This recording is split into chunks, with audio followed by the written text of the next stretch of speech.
Pemirsa apa kabar? Selamat mengikuti Warta Berita PTS tanggal 30 Juli.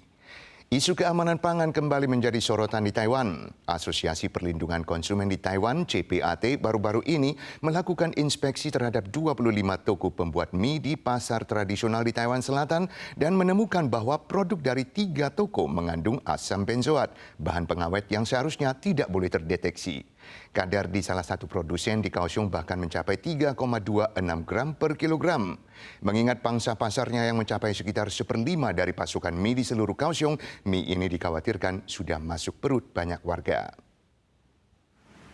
Mie produsen di pasar Shichuan, Kota Kaohsiung ini ditemukan mengandung bahan pengawet melebihi batas sebanyak 3,26 gram per kilogram.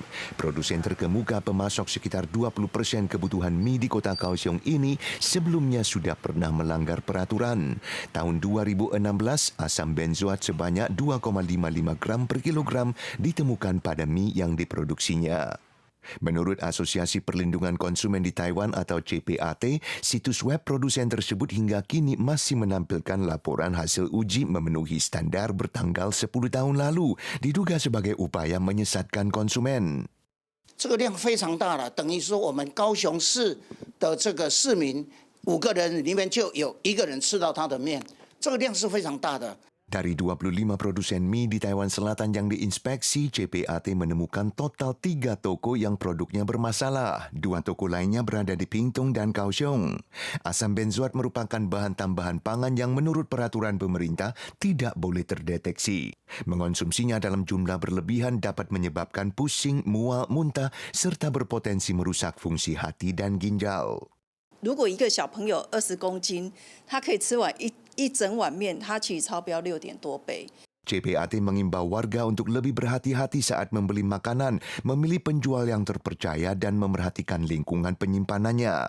Selain pengawasan ketat pemerintah, faktor terpenting dalam menjaga keamanan pangan tetap bergantung pada integritas para pelaku usaha.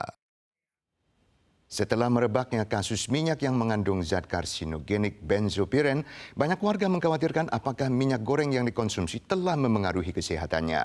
Untuk meredakan kekhawatiran ini, Rumah Sakit Kota Taipei secara khusus meluncurkan klinik konsultasi kesehatan terkait minyak bermasalah. Mulai hari ini, warga dapat membuat janji untuk memanfaatkan layanan klinik tanpa dipungut biaya pendaftaran maupun konsultasi. Terdeteksinya benzopiren dalam produk minyak CUOC memicu kepanikan publik terkait resiko kesehatan akibat mengonsumsi minyak bermasalah tersebut. Menanggapi hal ini, Rumah Sakit Kota Taipei menjadi yang pertama di Taiwan yang meluncurkan klinik konsultasi kesehatan terkait minyak goreng bermasalah. Pendaftaran terbuka mulai tanggal 30.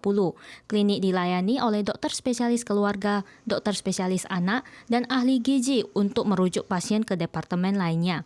Warga dapat memanfaatkan layanan klinik dari hari Senin hingga Sabtu tanpa dipungut biaya pendaftaran maupun konsultasi. Gempa bermagnitudo 7,1 yang mengguncang prefektur Kumamoto, Jepang telah berlalu sekitar 40 jam. Menurut statistik resmi pemerintah Jepang, jumlah korban meninggal akibat gempa telah mencapai total 28 orang.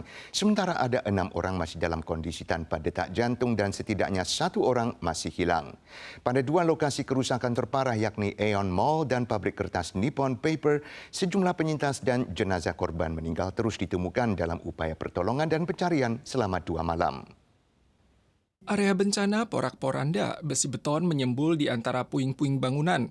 Foto mengenaskan ini diambil oleh aparat kepolisian prefektur Kumamoto saat melakukan penyisiran di Aeon Mall pasca insiden ledakan. Penyusul gempa dahsyat bermagnitudo 7,1 yang menimbulkan kerusakan parah di Kumamoto, pihak berwenang segera menetapkan peristiwa ini sebagai gempa Kumamoto Reiwa ke-8. Pabrik kertas yang berada di area terdampak lainnya ambruk tertimpa cerobong patah. Petugas menggunakan sejumlah peralatan untuk membongkar puing-puing guna menemukan para penyintas. 本日の6時30分、午前6時30分の時点で警察からの報告によると、災害との関連を調査中の死者は28名というふうになっています。Kota Ukishi juga mengalami kerusakan parah pada sebagian jalanan yang mencuat akibat guncangan level 7, menimbulkan bahaya struktural terhadap perumahan di sekitarnya. Kota Hikawacho yang juga mencatat intensitas seismik level 7 mengalami kerusakan parah. Sejauh mata memandang yang tampak hanya bangunan tumbang atau miring. Tak sedikit warga yang tidak menuju tempat penampungan memilih untuk bermalam di dalam mobil. Gempa kali ini mengakibatkan ribuan bangunan di seluruh prefektur Kumamoto rusak. Kastel Kumamoto yang sebelumnya sempat mengalami kerusakan akibat gempa tahun 2016, kali ini juga tak luput dari kerusakan parah yang ditemukan pada sedikitnya 28 titik, termasuk dinding batunya.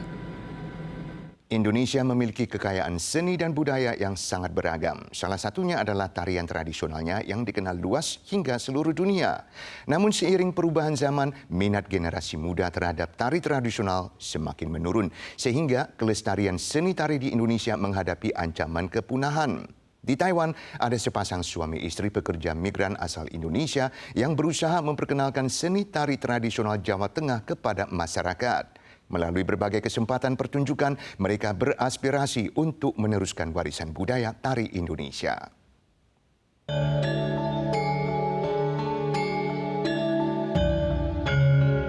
Para penari di lapangan terbuka meliuk sambil mengikuti irama musik gamelan. Mereka adalah Seno dan Rita. Keduanya merupakan pasangan suami istri Indonesia di Taiwan. Mereka menampilkan tarian tradisional klasik Jawa Tengah yang menceritakan kisah asmara sosok satria perkasa bernama Gatot Kaca dan seorang bidadari cantik. Dari situ saya mulai tertarik tuh tentang ada kebudayaan Jawa antara wayang, ketoprak, terus kesenian Jawa lah khususnya ya. Terlahir dalam keluarga seniman, sejak kecil Seno mulai mengembangkan bakat tari tradisional. Saat ini ia merupakan siswa asing jurusan bisnis internasional di Universitas Mingchuan. Namun ini bukan status yang ia kemban sejak pertama tiba di Taiwan. Ia sempat bekerja selama 10 tahun di sebuah pabrik suku cadang di Taoyuan.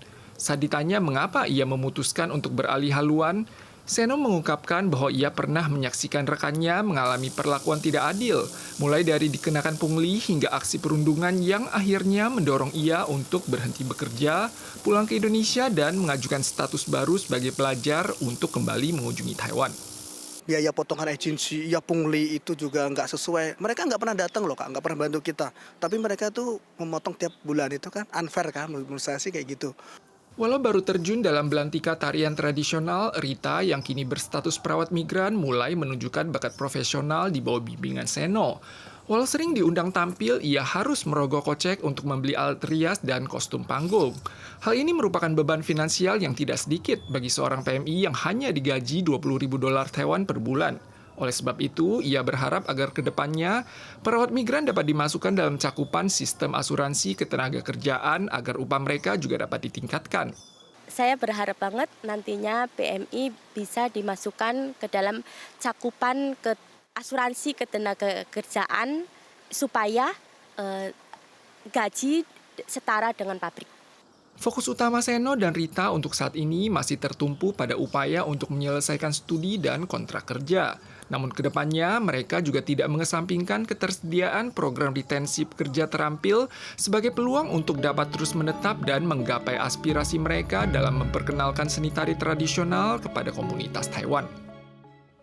Pemirsa, sekian warta berita dari PTS. Kita sua lagi di lain kesempatan. Sampai jumpa.